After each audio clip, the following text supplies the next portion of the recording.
오늘은 4대 교회 되겠습니다. 4대 교회. 이 4대 교회는 지금 교회 7교회 모형을 그려서 그 사이에 거리를 이렇게 적어놓은 그림을 보실 텐데요.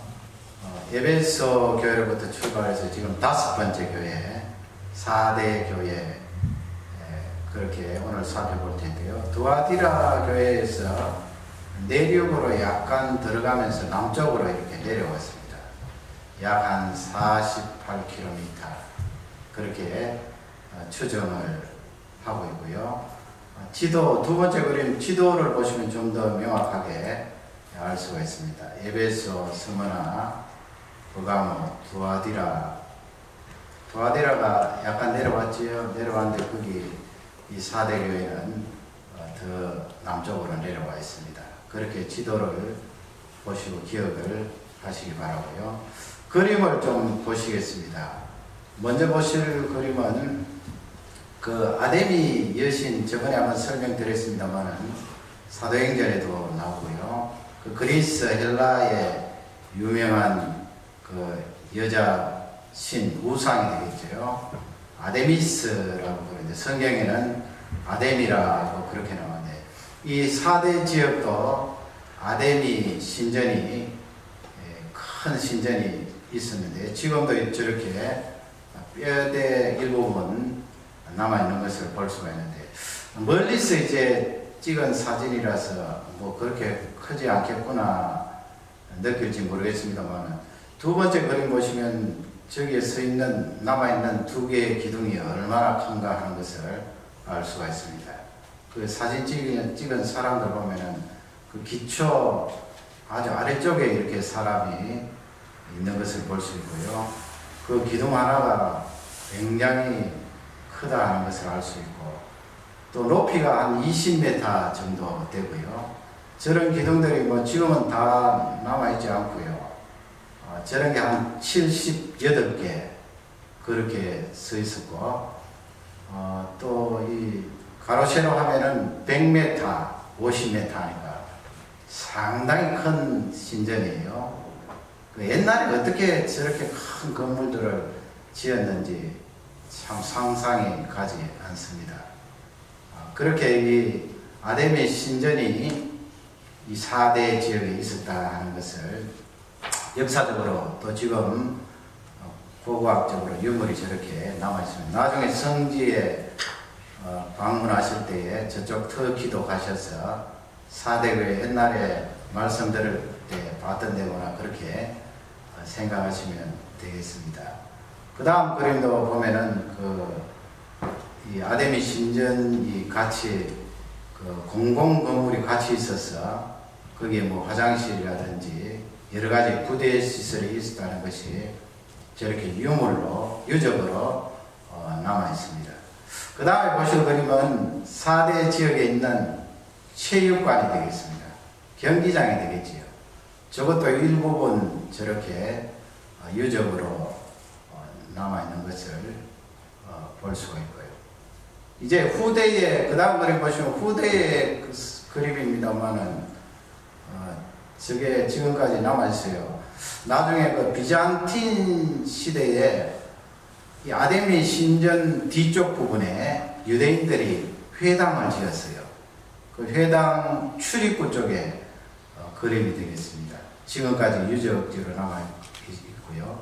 그 안에 내부 보면은 유대인 회당인데 저렇게 내부도 지금까지 남아 있는 것을 볼 수가 있고요. 지금 예수님 편지를 보내신 그 4대 교회는 건물이 남아있지 않습니다. 그리고 4대라는 이 지역은 그냥 요즘은 조만한 마을로 그렇게 남아있고요. 요즘 이제 그 4대 부근에 양치는 모습을 사진으로 저렇게 찍어서 우리가 볼 수 있도록 그렇게 했습니다. 그러면 이 4대 지역에 예수님이 편지를 내셨는데 3가지 정도로 간추려서 적용해 보기를 원합니다. 첫 번째는 겉은 살아있으나 속은 죽어있는 교회다. 교회다 이 말씀은 성도들이다 이렇게 바꾸어 말씀드릴 수가 있겠죠. 겉은 멀쩡하게 살아서 잘 움직이는 것 같은데 그 속에 들어가 보면 예수님이 죽어 있다는 것을 1절 말씀에 우리에게 주시고 계시지요. 너희가 살았다는 이름은 가졌으나 죽은 자라. 그렇게 4대 교회를 향하여서 말씀을 하시는데 예수님께서 너희들의 행위를 내가 안다 말씀하시면서 진단을 하신 내용이 나와 있습니다. 살았다는 이름을 가졌다 이 말씀은 겉을 말하는 거죠. 겉으로는 분주하고 겉으로는 살아있는 것이 틀림없다 이 말씀인데 조직력이 잘 갖춰졌다는 말씀도 되겠습니다. 4대 교회가 이런저런 조직을 갖추어서 짜임새 있는 그런 교회다 하는 것을 말씀해 주시고요. 또 외형적으로 이 건물도 다른 사람이 보면 입을 쩍 벌릴 정도로 건물이 아름답게 지어졌다 하는 것을 추정해 볼 수가 있습니다.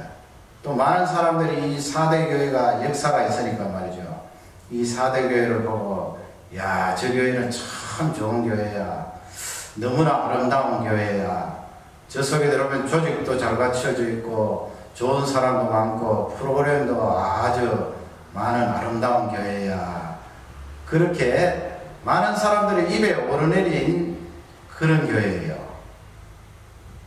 겉으로 그렇게 많은 사람들이 이야기를 하는데 사실은 그 사도교회 교인들은 과거에 대해서 많은 자부심을 가지고 있습니다.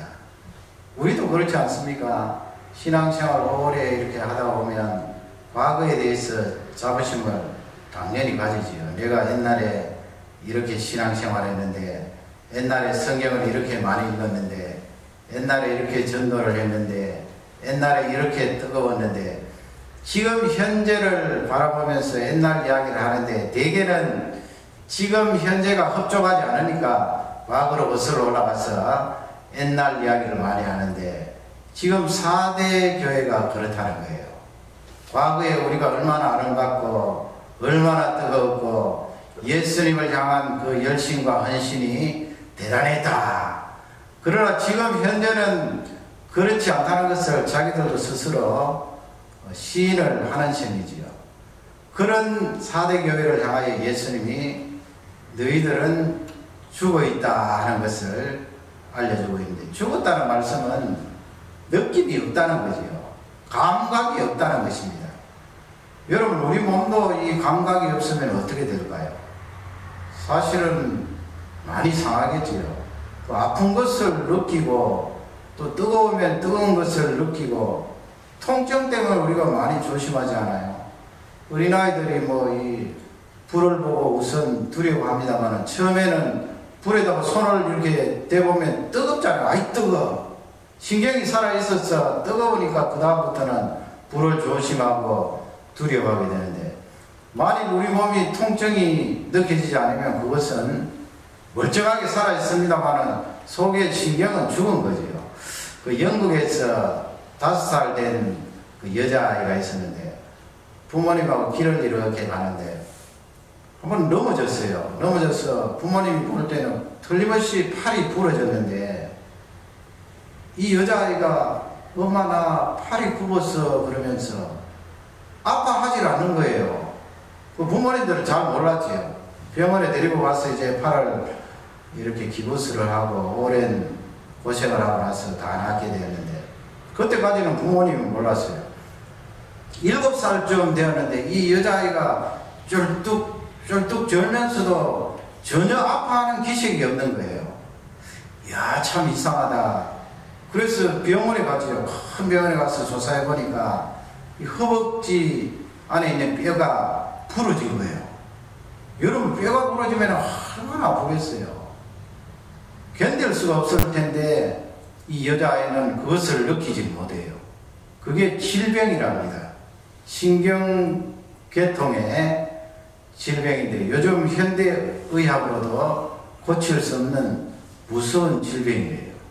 이 신경계통에 정상적으로 가동이 되지 않기 때문에 어린아이지만은 고통을 느끼지 못하는 거예요.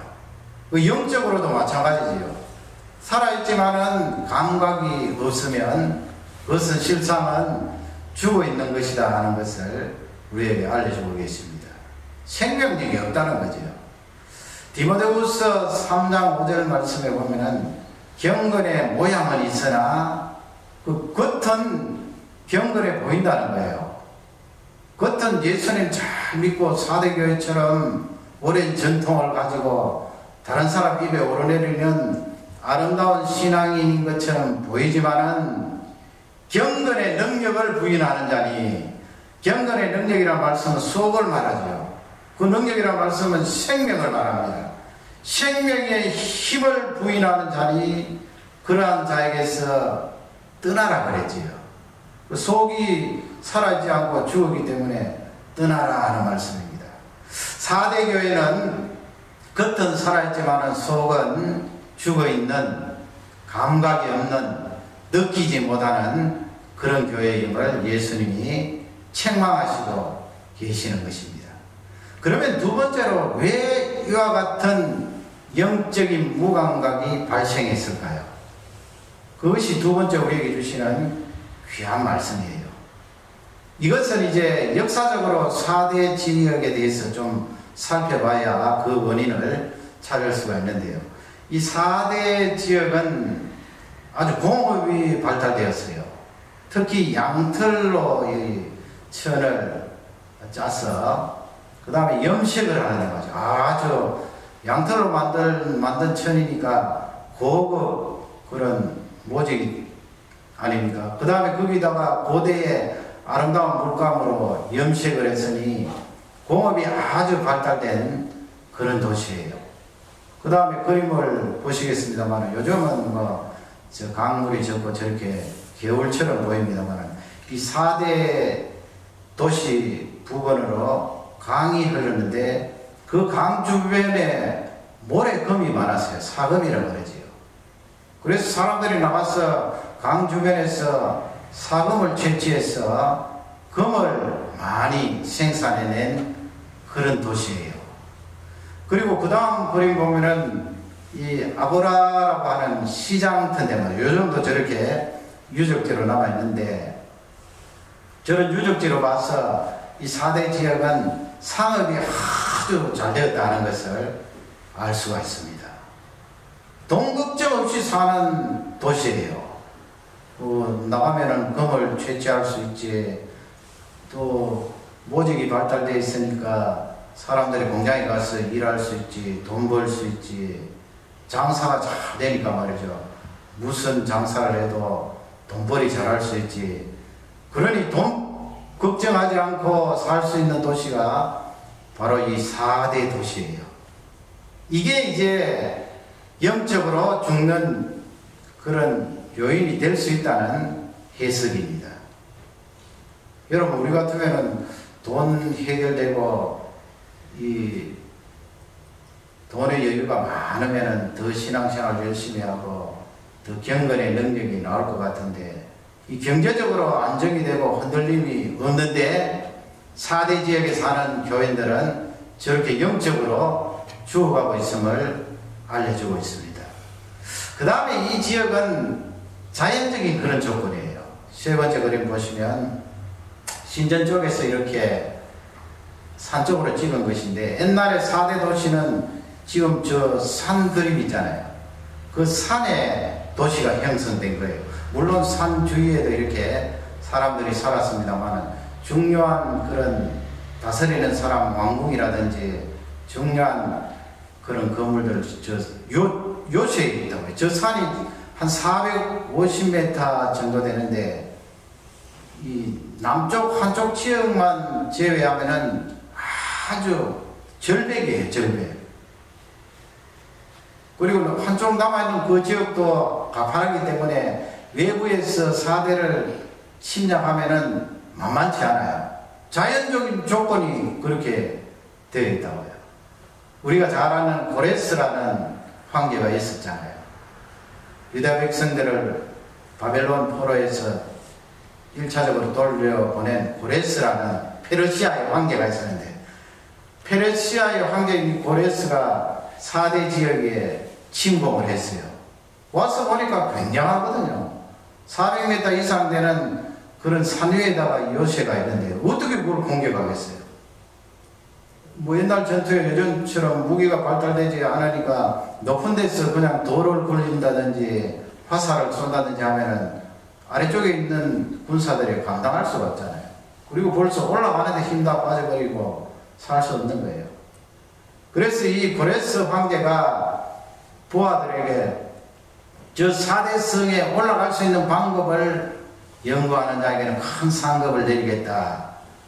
그렇게 임금이 명령을 내리니까 군사들이 혈안이 되어서 자세히 관찰하는데 한 번은 말이죠. 이렇게 보니까 4대 성 위에서 한 병사가 쓰고 있는 모자를 떨어뜨려 있어요.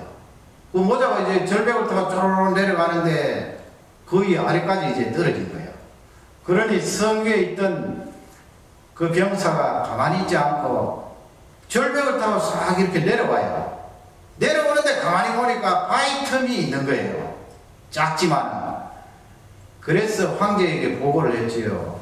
저 4대 성 안에 있는 군사가 내려오는 거 보니까 저기 조그마한 바위 틈이 있는데 우리도 저 바위 틈으로 올라가면은 틀림없이 4대 성을 무너뜨릴 수가 있겠습니다. 그때 페르시아의 황제가 뭐라고 말했는가 하면 너희들 4대 성 안에 있는 너희들 지금 살아있다고 말하지만은 죽은 목숨이다. 그렇게 말했어요. 죽은 목숨이다. 그날 밤에 페르시아의 군사들이 그 절벽에 바위 틈을 타고 올라가는데 말이죠. 올라가 보니까 4대 성 안에 있는 군사들 보초도 없어요. 왜 보초가 없을까요? 이 절벽으로 둘러싸인 이 요새에 아무리 페르시아 군사들이 강하다고 하지만 저들이 어떻게 이 성에 올라올 수 있으라. 보초도 없고요. 군사들은 다 자고 있어요. 그래서 그날 저녁에 무너진 거예요. 여러분 오늘 이 예수님이 말씀하시는 그 내용 영적인 그 부분과 조금 비슷하지 않아요? 자연적으로 발생된 그 요시아 안에 안정되게 사니까 말이죠. 누가 우리를 공격할 수 있으랴. 우리는 천년만년 살 수 있으리라. 이 성은 절대로 무너지지 않는다. 그런데 페르시아가 와서 무너뜨렸어요. 그 다음에 이 성읍은 4대 성읍은 이단의 공격이 없었어요. 그리고 환란과 핍박이 없었어요.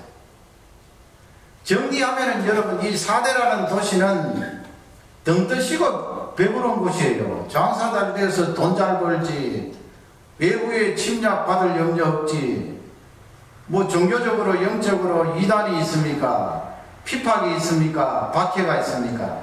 그러니 4대 교회가 살아있지만은 그 영적으로 죽어가는 요인이 된다는 거예요. 모든 환경이 잘 풀리고 모든 환경이 협조하고 모든 일이 탄탄대로가 되어서 성공만 한다면 나의 영적인 상태도 일어서고 강건하리라. 그럴 수도 있겠지만은 성경이 가르쳐주는 것은 이렇게 4대 교회처럼 반대쪽으로 기울을 수 있다는 것을 우리에게 철저히 알려주고 있습니다. 그렇기에 하나님께서 우리에게 고통과 고난을 허용하시는 섭리가 있는 거예요. 사람은 고통과 고난 때문에 영적으로 더 살아난다는 거예요. 영적으로 더 강성한 힘을 가지고 능력을 발하는 것입니다. 로마서 5장 3절 이하에 보면은 우리가 너무나 잘 아시는 그런 말씀이 있습니다. 우리가 환난 중에도 어떻게 한다고 그랬어요? 즐거워한다고 그랬어요. 세상적인 논리로 하면 그게 맞나요? 내가 지금 고통스럽고 어렵고 견디지를 못하겠는데 어떻게 내 마음속에 즐거움과 기쁨이 있나요? 세상적으로 하면 그거 맞지 않는 말씀이거든요. 그러나 성경 말씀, 하나님께서 주신 말씀은 그런 일이 일어나고 그것이 맞기 때문에 우리에게 하신 말씀이에요. 환난 중에도 즐거워한다는 그 즐거움 바로 능력 아니에요. 살아있다는 거거든요. 어떤 힘들고 고통스럽고 혼란이 있고 고난이 있지만은 속에는 견딜 수 없는 능력을 통하여 나를 쪼그라들게 하지 않고 그 능력에서 우러나온 기쁨과 즐거움이 있다는 말씀이에요. 그 다음에 보면은 환란이 어떻게 해요? 인내를. 여러분, 인내도 능력 아니에요. 그거 어떻게 견딥니까? 내가 환란과 고통 때문에 지금 도저히 살 수 없을 것 같은데 그러나 인내를 가지고 견디는 거예요. 그건 능력이에요. 속에서 살아있다는 거예요. 무감각이 아니에요. 그 다음에 인내는 연단이에요. 연단도 능력이에요. 연단은 무엇입니까? 소망이 나온답니다. 소망이 능력 아닙니까? 그러기에 성경 말씀은 현재의 고난은 장차 받을 영광에 좋게 비교할 수 없도다. 그 현재의 고난 때문에 내가 죽고 쪼그라드는 것이 아니고 미래에 그 영광이 있는데 승리한다는 말씀 아닙니까? 어떻게 승리합니까? 현재의 고난을 당하는 그 사람 속에 능력이 있어서 그 능력이 주는 힘을 통하여 생명을 가지고 하나님이 주시는 영광의 그 자리까지 나아간다는 귀한 말씀이 되겠습니다. 여러분, 이 말씀이 하나님 아버지, 제가 하는 사업체도 쪼그라들고 내가 하는 직장도 어려워지고 내 가정도 고통과 환난 속에 던져주십시오, 그렇게 기도하라는 말씀 아니지요.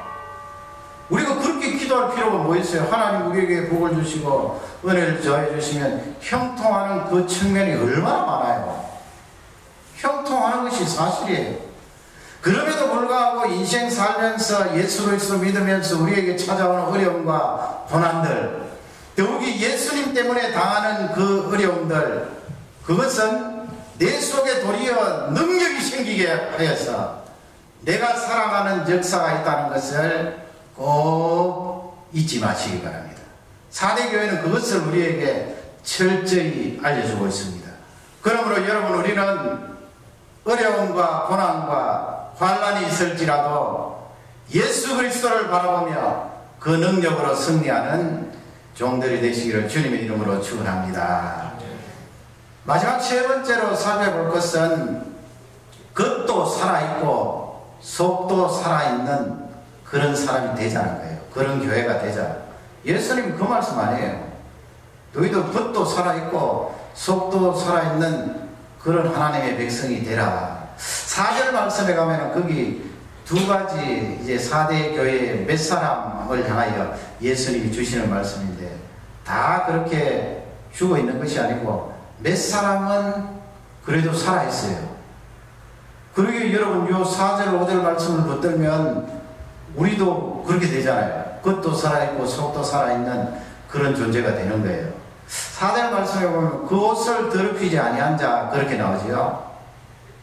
그리고 그 뒤에 보면 흰 옷을 입고 나와 함께 다니는 자, 그렇게 되어 있어요. 하나님 아버지, 내가 예수님을 믿으면서 겉도 살고 속도 살아있는 능력 있는 사람이 되려면 어떻게 해야 됩니까? 그 두 가지예요. 내 옷을 더럽히지 아니하는 자. 당시에 전해 내려오는 이야기로 이 4대 지역에 나중에는 페르시아가 다스리다가 헬라, 알렉산더 대왕이 정복을 해서 그리스가 이 지역을 다스렸거든요. 그래서 아까 보던 그 아데미스 신전도 주전 335년에 알렉산더 대왕이 명령을 해서 세운 거예요. 아마 저게 헬라 제국에서 가장 큰 신전이에요. 아데미스 신전. 헬라 제국 다음에 로마 나라가 이 4대 지역을 다스렸어요. 다스리니까 그 가운데는 로마 시민권자들이 많았어요. 출생적으로도 그렇고 또 뭐 출생 후에 획득한 것도 있고 말이죠. 로마 시민권자가 있는데 4대 지역에서는 사람들이 옷을 좀 지저분하게 입고 다니면 로마 시민권을 박탈했다고 그래요. 전에 내려오는 이야기로 축출을 했다는 거예요. 예수님이 이 말씀을 하실 때 그 사람들이 충분히 이해를 했겠지요. 그 옷을 지저분하게 더럽히지 아니하는 사람, 영적으로 말하면 뭐예요? 우리는 하나님의 자녀 아닙니까? 4대 교회 성도들은 하나님의 자녀예요. 예수 그리스도로 말미암아 거룩하게 된 백성이에요. 완전한 거룩은 아니지요. 그러나 우리가 하나님 앞에 가는 그날까지 우리 몸을 우리가 지켜야 되지요. 하나님 아버지 이미 하나님 백성 되었기 때문에 하나님께서 나를 다 이렇게 하고 저렇게 하고 하십시오. 나는 죄를 지켰습니다. 이렇게 나가면 안 되거든. 그러면 그런 사람은 자기 옷을 더럽힌 자가 돼요. 하나님이 나에게 주신 책임과 의무가 있어요. 그것은 깨끗하게 사는 거예요. 사람의 의지로서 하나님의 말씀의 능력을 힘입어서 하나님의 백성이 깨끗하게 사는 거예요. 만약 깨끗하게 살지 않고 세상과 혼합되고 죄악가 들어와 버리면 그것은 네 옷을 더럽혔다 그래요. 더럽힌 옷을 입고 다니는 자이다. 사람 쪽에 해야 될 그 측면을 말씀하고 있는 거예요. 죄라는 것은요, 생명을 잃게 합니다. 내가 죄를 짓게 되면 그 다음에는 힘이 없어요. 죄라는 것은 무시무시해요. 생명을 뺏어가 버려요. 죄 지었는데 무슨 힘이 있습니까? 부들부들 뜬다고요.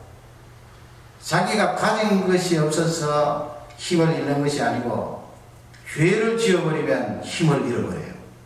능력을 잃어버리죠. 생명을 잃어버려요. 옷을 더럽히면 죽어가는 것입니다. 4대 교회 교인들은 그것을 감당하지 못해서 죽어가고 있었어요.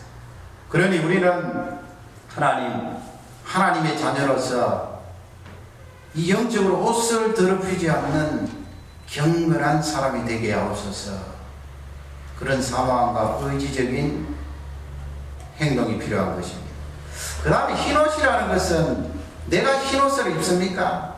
대개 성경의 말씀에 보면은 예수님이 그 거룩하신 능력으로 우리를 구속하시고 흰옷을 입혀 주셨다고 말씀하세요. 그래서 예수님이 입혀주신 그 흰옷, 하나님 쪽에 우리를 도와주시고 함께 하시는 그 측면이 또 있어야 돼요. 내가 100% 의지적인 힘을 가지고 하나님의 말씀을 통하여 죄악을 물리치는 것이 아니고요. 내가 해야 되는 그 영역도 있지만은 하나님이 나에게 입혀주시는 흰옷이 있어야 돼요. 그게 무엇입니까, 여러분? 1절 말씀에 보면은 7별이 나오고요.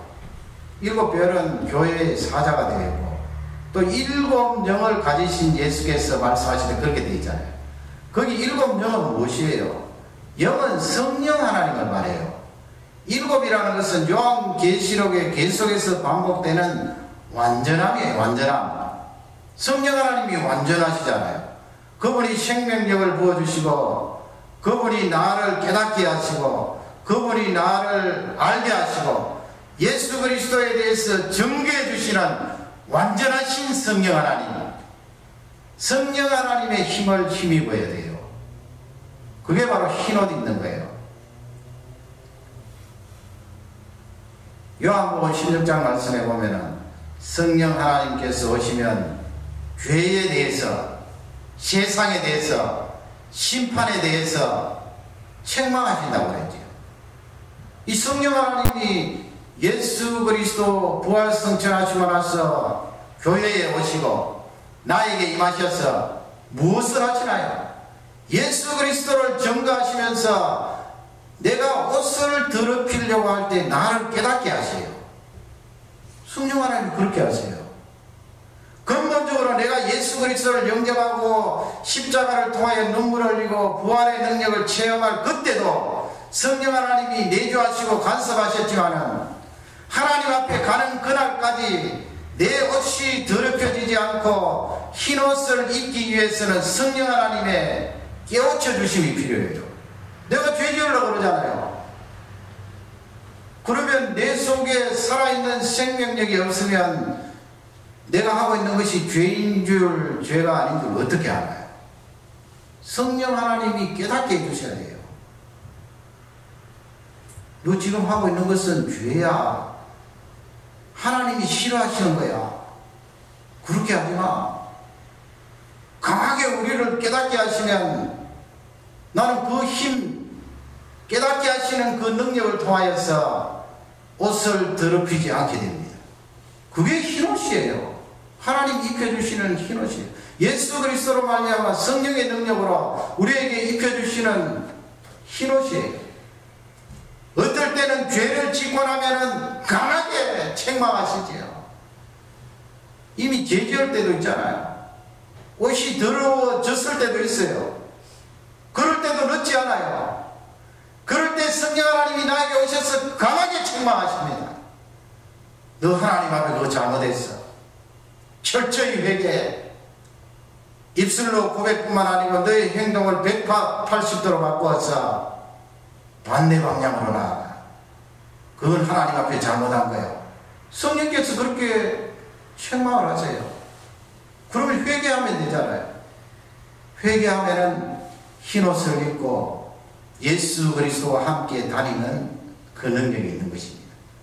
그러니 여러분, 이 말씀은 우리에게 힘과 용기를 주는 그런 귀한 말씀이에요.